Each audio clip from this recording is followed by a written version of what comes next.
وبلغنا رسوله النبي الآمن المتين الكريم ونحن على ذلك من الشاهدين والشاكرين والحمد لله رب العالمين।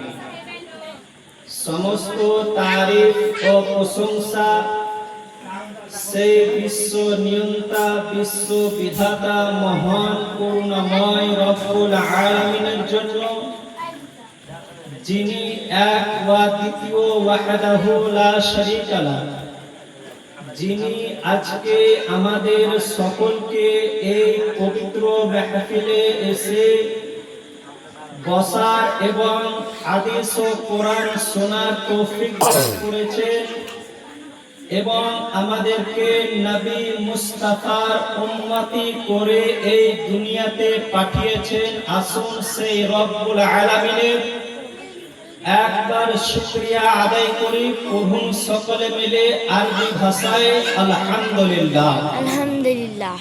তারপরে পরে মা আমিনা লাল মুরুদ দুলাল মক্কার সরদার মাদানী के ताजदार नबी रहमतल लिल आलमीन ताहा यासीन কুটকালের মূল ভিডিও করতে হলো এখন মূল ভিডিও ইয়াদ করছিল করতে হলো জনাবে আহমদ মুজতবা মুহাম্মদ মুস্তাফা সাল্লাল্লাহু আলাইহি ওয়াসাল্লাম, যে নবী মুস্তাফাকে মহান রব্বুল আলামিন তৈরি না করিলে, সৃষ্টি না করিলে এই যে আসমান জমিন গাছপালা পাহাড় পর্বত দেখছেন এই কিছুই সৃষ্টি করত না।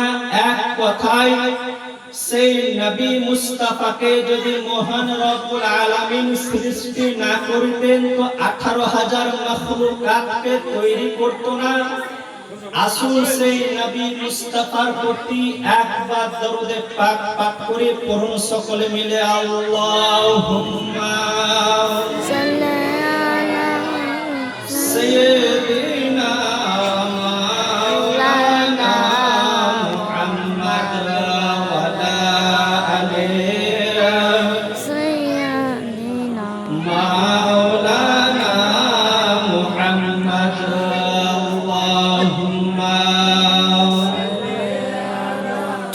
سيدنا مولانا محمد وعلى آله مولانا محمد صلى الله عليه وسلم। মুআজ্জাজ সামিনে কিরাম, আজকে এই মাহফিল, এই জলসা, এই অনুষ্ঠানটি অনুষ্ঠিত করা হয়েছে ইসালের সওয়াবের উপলক্ষে, চালিসার উপলক্ষে।